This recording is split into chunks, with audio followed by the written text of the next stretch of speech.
eu já era o que eu sou agora, mas agora eu gosto de ser. Muitas pessoas procuram a terapia... Fica aí no seu WhatsApp. Bota no status, ou no Histories, né? Já era o que eu sou agora... Mas agora eu gosto de ser. Então tem muita gente que pensa assim, eu vou fazer terapia para mudar, né? E, na verdade, nem sempre a gente precisa mudar e nem sempre a gente consegue mudar, que é outra questão, né?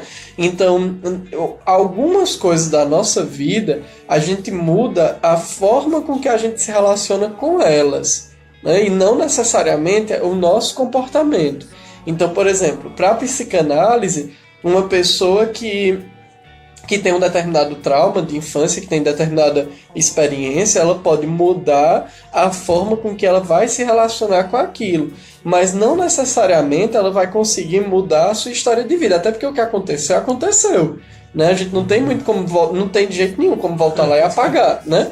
Então, às vezes, a terapia faz isso por nós.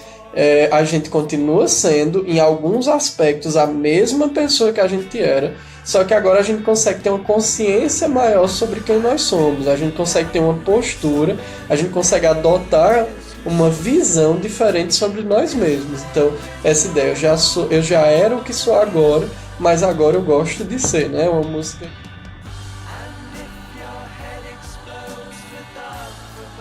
Então, veja só, muita gente pergunta assim, mas eu vou para um psicólogo ou para um psicanalista, qual a diferença dos dois? O psicólogo é psicanalista? Então vamos lá. A psicologia ela é feita de várias abordagens. Uma das abordagens é a psicanálise, né? Então, eu posso fazer um curso de psicologia de 4 anos. As principais abordagens que nós temos é a própria psicanálise, a terapia cognitivo-comportamental, a abordagem focada no sujeito, transpessoal. Então, existem psicólogos, psicanalistas também.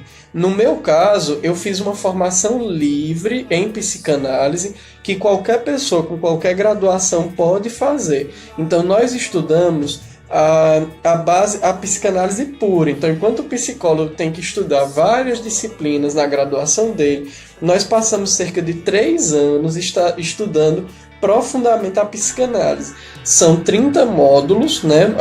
Os módulos acontecem uma vez por mês, só que existe uma série de outras exigências que formam o psicanalista. O Freud, ele não criou uma escola de psicanálise. Como era que o Freud foi o fundador, né? Foi ele quem criou a psicanálise, ele que deu o nome. Então, o que era que o Freud fazia?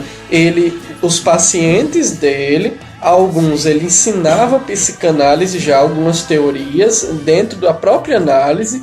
Esses pacientes começavam a frequentar as reuniões na casa do Freud, das quartas-feiras, e eles iam estudando psicanálise juntos. Eles iam estudando psicanálise juntos e viravam analistas. Então, o processo era esse, né? Então, a maioria das formações que a gente tem hoje de psicanálise, o processo é muito semelhante. Tem aula, são 30 módulos, a média, e aí também você tem que fazer análise pessoal, você tem que ter paciente piloto. Então, é um processo bem complicado para você fazer essa formação de psicanálise. Assim, você tem que se dedicar bastante, né? Então, assim, a psicanálise ela tem essa divisão. Eu posso ser um psicólogo, psicanalista, ou ser somente psicanalista, feito uma formação livre, né, nesse processo que eu comentei com vocês, né? Agora, efetivamente, o que é a psicanálise? A psicanálise ela foi criada, assim, a data oficial dela é 1900, só que na verdade o Freud já tinha escrito 3 livros e deixou para publicar os 2 em 1900 porque ele acreditava que o que ele tinha descoberto era tão magnífico que ele esperou virar o século para ele poder lançar oficialmente os livros sobre interpretação dos sonhos, né? Então, ele tinha uma ideia de que, nossa, assim, o que eu fiz foi tão fantástico que eu vou esperar a virada do século para poder lançar, né? Hoje virou série, tá um negócio... Onde ele vai na prática, no dia a dia, analisando pacientes e falando sobre a psicanálise. Então, por isso que é um pouco complicado você ler a psicanálise, estudar a psicanálise, porque Freud ele foi construindo ao longo da vida dele os conceitos. Então ele começa falando sobre a primeira tópica, que foi a grande descoberta dele, a ideia da nossa mente ser dividida em inconsciente, pré-consciente e consciente, onde boa parte da mente é inconsciente, né? E aí, posteriormente, anos depois, Freud vai dizer assim, olha, essa primeira tópica não é suficiente. Além de inconsciente, pré-consciente e consciente, nossa mente também é dividida em id, ego e superego. E aí ele vai explicando o que são essas três instâncias, né? Id são nossos instintos, nossas pulsões. O ego somos nós no dia a dia, aquele sujeito que nós conhecemos uns aos outros. E o superego são as pressões do que a gente entende como regras da sociedade. A historinha mais básica que a gente tem para contar é o id olha uma mulher bonita no meio da rua e diz assim, vai lá, pega, que é tua, né? Aí o superego diz assim, olha, você não pode... Aí o superego vai lá e diz, você não pode, isso não é socialmente aceito, né? Se aquieta. Só que aí isso cria uma tensão, né? E aí isso cria um sofrimento psíquico. E aí o ego tem que aliviar esse sofrimento psíquico de alguma forma, né? Então a psicanálise, ela trata basicamente das influências da nossa história de vida, principalmente da primeira infância, desenvolvendo os nossos processos neuróticos. Então, para o Freud, ninguém era normal. Para o Freud só existia duas estruturas. Ou a pessoa era psicótica ou era neurótica. O psicótico é aquele que... Fale por ele. O psicótico é aquele que foge da realidade. É aquele que diz, olha, aqui a gente está sendo monitorado por câmeras, o FBI vai me prender, e ele realmente acredita naquilo, ele surta. Esse é o psicótico, né?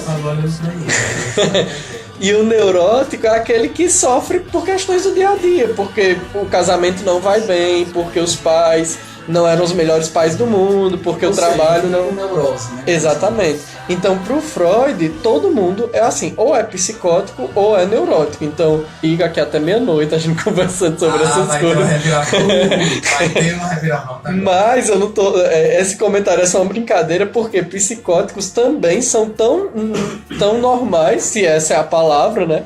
Assim, mas podem ter comportamentos socialmente adequados igual neuróticos. Os psicóticos só precisam fazer um tratamento, ser medicado, mas eles podem chegar num nível de convivência social tão perfeita, essa palavra, não sei se cabe a palavra, mas assim, tão adequado quanto os neuróticos. Na verdade, eu acho que os neuróticos, às vezes, por se acharem normais, sofrem muito mais e fazem as pessoas sofrerem muito mais do que os psicóticos que já vão, não, tem que fazer tratamento mesmo e tal, né?